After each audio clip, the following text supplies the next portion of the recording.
नांदेड पाठोपाठ परभणीतही अधिकाऱ्यांची गाडी फोडण्याची मालिका खरं तर सुरू आहे। परभणीचे जिल्हाधिकारी संजय सिंह चव्हाण यांच्या कार्यालयासमोर उभी असलेली त्यांची वैयक्तिक कार, शासकीय कार खरं तर एकानं फोडलेली आहे। शेतकरी असल्याचं म्हटलं जातं। याविषयी बातचीत करण्यासाठी स्वतः संजय सिंह चव्हाण आपल्यासोबत आहेत। सर, एका शेतकऱ्यानं गाडी फोडल्याची माहिती आहे, काय तथ्य आहे? तुमची गाडी फोडण्यात आली? सकाळपासून मी कार्यालयामध्ये विविध मीटिंग बैठका घेत आहे आणि मला असं समजलं की खाली माझ्या शासकीय जी गाडी आहे त्याच्या काचेवर कुणीतरी आघात केला आणि संबंधित व्यक्तीला ताब्यातही घेण्यात आलेला आहे। प्राथमिक माहितीनुसार सदर व्यक्ती असंबद्ध बोलत होते, त्यामुळे ते आमच्या ड्रायव्हरचं म्हणणं होतं की ती व्यक्ती पिलेली आहे। तर आणि नक्की का त्यांनी ह्या सगळ्या गोष्टी केल्या हे आता तपासातूनच पुढे येईल आणि त्याच्यावर योग्य ती कारवाई नियमाप्रमाणे होईल। तथापि परभणी जिल्ह्यामध्ये महाराष्ट्र शासनाने या सगळ्या अतिवृष्टीच्या अनुषंगाने आणि विविध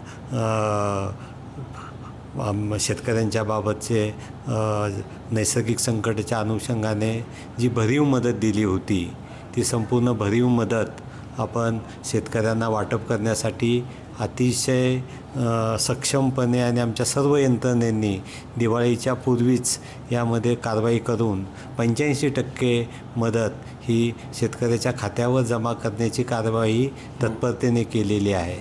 त्यामुळे शेतकऱ्यांसाठी हे शासन आणि शासनाच्या आदेशाप्रमाणे परभणी प्रशासन कार्यरत आहे, यापुढेही कार्यरत राहील। एखाद्या व्यक्तीने ही गोष्ट जी केली ती का केली याबद्दल आज आपल्याला कुठलंही अनुमान करता येणार नाही।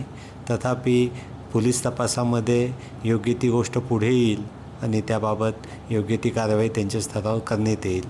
त्या व्यक्तीने जेव्हा गाडीची तोडफोड केली त्यानंतर कर्मचाऱ्यांनी त्याला जेव्हा ताब्यात घेतलं तर तो शेतकऱ्यांना मदत मिळत नाही असा ओरड करत असल्याची माहिती कळते, त्याबाबत काय माहिती आहे? असं कुठलंही स्टेटमेंट त्यांनी केलेलं नाही। याबाबत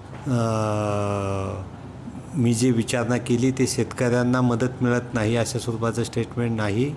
त्याचं शेतकऱ्यांच्या वेगळ्या काय कर्जमाफीची मागणी वगैरे त्याबाबतचं स्टेटमेंट त्यांनी केलेलं आहे असं समजतं।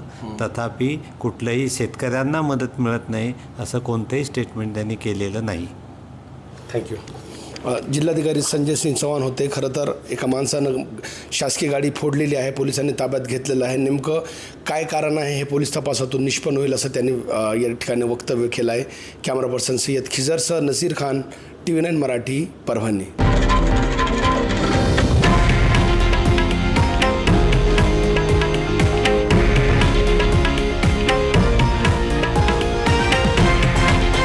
हे आहे देशातील नंबर 1 न्यूज नेटवर्क आणि आपण पाहत आहात TV9 मराठी, एकमेव।